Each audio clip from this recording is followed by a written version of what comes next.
Hello, friend. This is Ryan Hicks of TalkToProfit.com, and this is a message that Christians desperately need to hear today.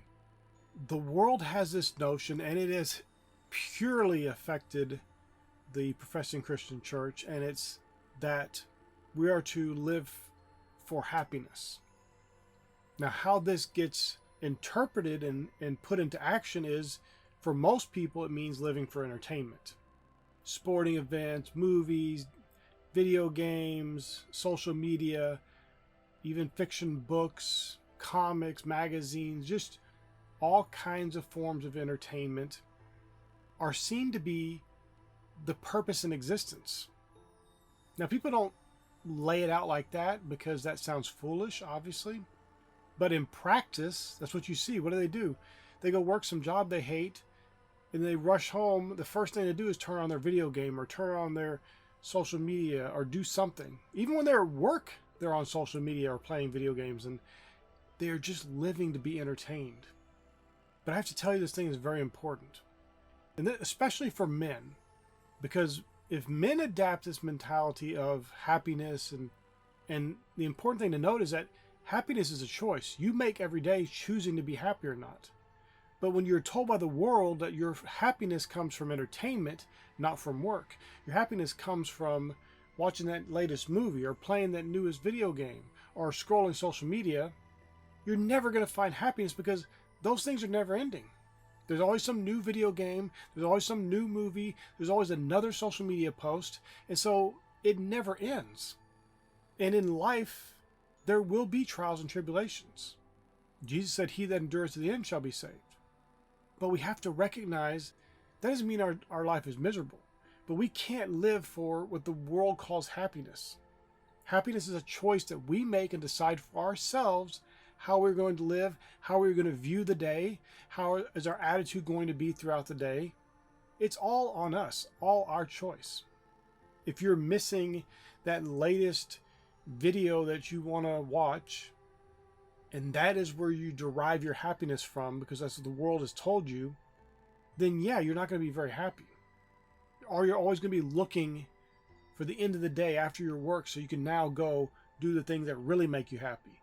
The video games and all these forms of entertainment, the movies and videos and stuff. Our life is not lived to be happy. Especially not in the way that the world defines happiness. When you wake up in the morning, you choose, are you going to be happy? You choose life and blessing, or you choose death and cursing. You make the choice every day. Do you wake up sad, depressed, thinking about the things that didn't go your way, and the future that things aren't going to go your way? All this negativity, you start scrolling social media looking for the latest news, the doom and gloom, the bad things that happen to somebody. Somebody got arrested over here. Somebody died over here. Some awful tornado or natural event happened? Or do you say, no, I choose life and blessing. I choose to think about those things that are lovely and of good report. I've had people tell me, I don't understand why I'm not successful. I do this and I do that. And what I see is so many people have had it so easy, and especially in Western culture where it's very affluent. Even the poor have things that other countries would see as being rich. And it creates a softness in people, a weakness in people. And they don't get that natural adversity that happens in the real world.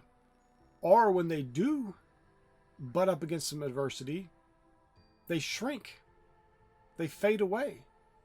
They run away in fear. Because they haven't had that. They haven't had to experience that. They've been sheltered. Many people were raised in a sheltered environment. And they didn't have to go through those things. It's one of the few things that I'm grateful for that I grew up poor, was because I went through a lot of adversity and it taught me a lot of things. Of course, I could have learned those things growing up in a rich family, but it's very likely I wouldn't have. But I learned many things that I went through that people in the middle class and many of the rich never learn. Or if they do learn, it's way later in life, and by that point, they're overweight, they're sick, they're too far gone, and they don't have, because they built a life of a character avoiding adversity, afraid of any kind of discomfort in life, thinking that the entertainment and ease and comfort is what is to be lived for, that they missed all the successes and the blessings in life they could have had with a little bit of self-sacrifice. I'm not telling you to be miserable. There's nothing about what I'm saying makes you miserable. The joy of the Lord is fully available and present in the life of a person who is successful and diligent and hardworking and working intelligently.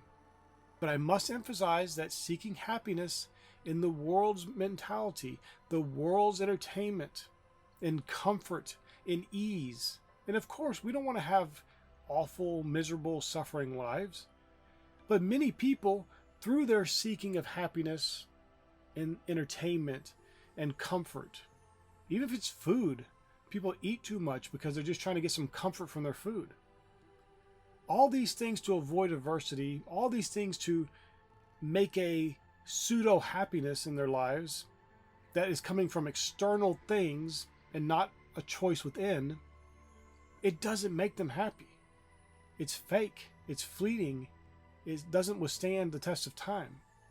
And it leads to worse results. It leads to suffering. It leads to misery. It leads to depression. Things that people choose for themselves. You may say, well, no one chooses depression. They do by each and every day choosing to think the negative things, refusing to think about things that are lovely and good report. And I understand that can be very difficult for some people, especially if they've been in a pattern of doing it. But so often, there's a whole laundry list of things that lead up to that depression. I look at depression as something like, if I had this depression, it would tell me something's wrong, just like if I had a pain in my foot. I would look to see what's going on. Oh, I have a splinter. It is not a negative thing. It is a thing showing you there's a problem so you can find the cause and remedy it. And unfortunately, when your only source of remedy is to seek happiness in the world and its entertainment and all these things that are a dead end, and they lead you away from God, not towards God. They lead you away from happiness, not towards it. They lead you away from the joy of the Lord and not towards it. The scripture very poignantly says that the joy of the Lord is our strength. And that's why so many people are weak today. So many people are soft. They avoid adversity at every chance. And yet a successful person, while you don't look for adversity, you will stand head to head with adversity and conquer it. You won't be afraid of it. You won't shrink back. You won't look for the easy option. Although sometimes the easy option might be the right choice, and that's all right. But you'll do these things because you're powered by the joy of the Lord. You're happy from within. You don't need external things to make you happy. You certainly don't need the world's form of happiness, which is just a delusion. You, my friend, can be a great success, but you can't run away from adversity. You can't run away from things that make you a little uncomfortable.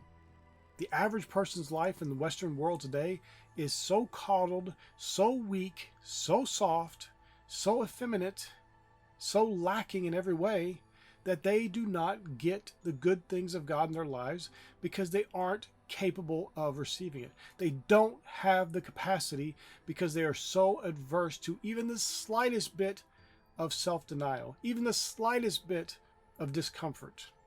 And my friend, you have to rise above that. You want to be happy? We all do. But happiness doesn't come from you pursuing other things outside of you. It comes from a choice within. And it comes from the welling up of the Holy Spirit within you, bringing that joy of the Lord flowing out of you into your life.